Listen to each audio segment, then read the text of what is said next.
Hello everyone, আজকে আমি আপনাদেরকে এনিথিং ইউ ওয়ান্ট গ্রিক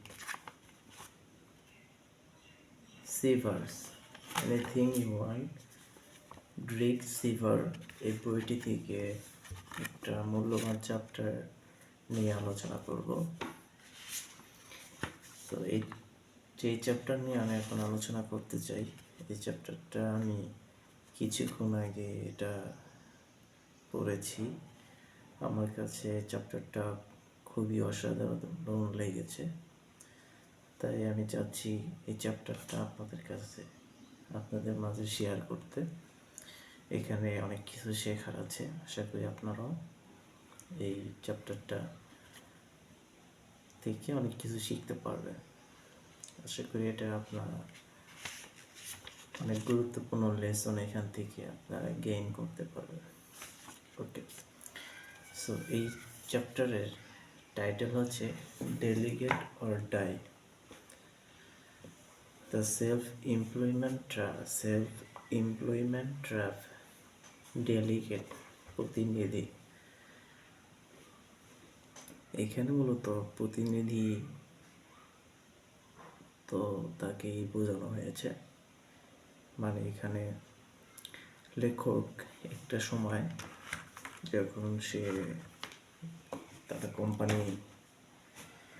কোম্পানিতে ছিল, যখন সে তার অফিসে যাইতো, দেখা যেত তার কোম্পানির যে এমপ্লয়িরা আছে তারা তাকে প্রতিনিয়ত কোশ্চেন করত। তার এমপ্লয়ি ছিল 8 জন। সো সবাই তাকে কোশ্চেন করতো যে আজকে আমাদের এটা কি করতে হবে, কিভাবে করতে হবে, এই সমস্যা ফেস করতেছি, এখন কি করব, একজন কাস্টমার রিফান্ড চাচ্ছে, এরকম ধরনের কোশ্চেন অল টাইম তার এমপ্লয়ি তাকে করতে থাকে। সো এটা তাকে খুবই বিরক্ত বোধ করায়। সো হঠাৎ একদিন সে তার অফিস থেকে বের হয়ে বাড়িতে চলে যায়, দেন তার মোবাইলটা অফ করে দেয় এবং অফিসে যাওয়া বন্ধ করে দেয়। তারপর সে চিন্তা ভাবনা শুরু করলো যে আসলে কি করা যায়। সো সে সমাধান খুঁজতে বের হলো, কিছু লেখালেখি করলো, দেন সে কিছু আইডিয়া খুঁজে পেল। তারপরে সে তার অফিসে এসে তাদের যে 8 জন এমপ্লয়ি ছিল তাদেরকে সবাইকে একসাথে কাছে নিয়ে সে সবার থেকে শুনতে চাচ্ছিল কার কী সমস্যা। তারপরে তিনি সবার উদ্দেশ্যে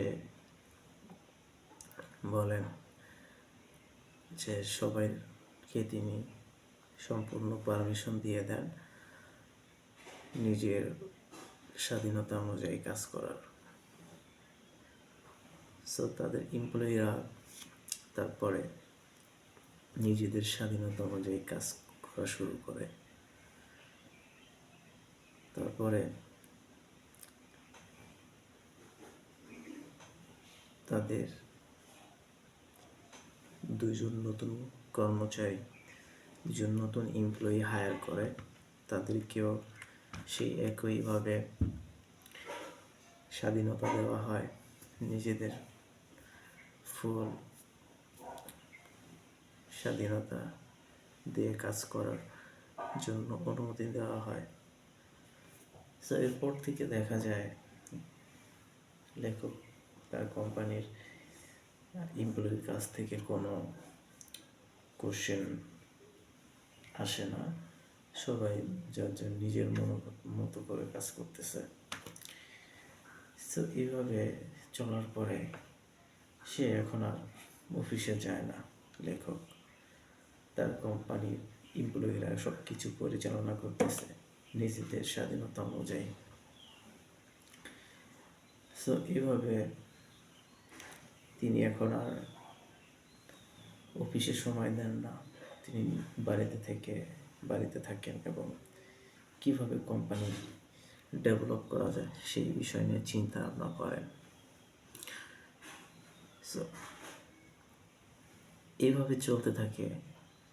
তারপরে মাত্র 4 বছরে তার এমপ্লয়িরা $1 মিলিয়ন থেকে $20 মিলিয়ন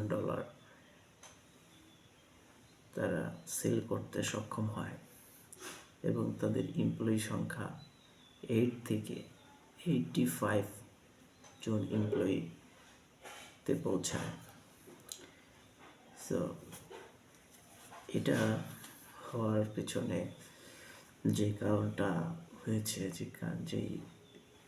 যে কারণটা আছে সেটা হলো তিনি তাদের এমপ্লয়ির উপর তার সমস্ত দায়িত্ব দিয়ে দেয়। যখন এমপ্লয়িরা স্বাধীনতা অনুযায়ী, নিজেদের ইচ্ছা অনুযায়ী, নিজেদের ডিসিশন, নিজেদের সব কিছু নিজেদের মতো করে কাজ শুরু করে, তখন কোম্পানি খুব দ্রুত গ্রো করতে শুরু করে। আর যখন কোম্পানিতে কেউ প্রতিনিধিত্ব করে, কোম্পানির এমপ্লয়িরা স্বাধীনতাভাবে কাজ করতে পারে না, তখন দেখা যায় কোম্পানি গ্রো করে না। এমপ্লয়িরা যদি কোম্পানিকে নিজেদের মনে না করে কাজ করে, তাহলে সেই কোম্পানি গ্রো করা সম্ভব না। সো এই জন্য লেখক তার সমস্ত দায়িত্ব, যেখানে যে কোনো প্রবলেমে লেখককে তার এমপ্লয়িরা কোশ্চেন করতো, সো লেখক তাদের এমপ্লয়িকে নিজেদের ইচ্ছা মতো অনুযায়ী কাজ করার সুযোগ দিয়েছেন, যে কারণে তাদের এমপ্লয়িরা নিজেদের ইচ্ছা অনুযায়ী, নিজেদের সিদ্ধান্ত অনুযায়ী, নিজেদের মনে করে সব কিছু কাজ করেছে। এভাবে তাদের কোম্পানিটা বড় হয়েছে। সো আসলে এই চ্যাপ্টারে এটাই মেন বিষয়। যখন এমপ্লয়িদেরকে সম্পূর্ণ পারমিশন দেওয়া হবে, যখন এমপ্লয়িরা নিজেদের স্বাধীনতা অনুযায়ী কাজ করার সুযোগ পাবে, তখন যে কোনো কোম্পানি খুব দ্রুত র্যাঙ্ক করবে। সো আজকের এই ভিডিওটা এই পর্যন্ত। আশা করি সকলে ভালো থাকবে। দেখা হবে নতুন কোনো ভিডিওতে। সো অবশ্যই চ্যানেলটা সাবস্ক্রাইব করবেন, লাইক কমেন্ট করবেন, পাশে থাকবেন। ধন্যবাদ।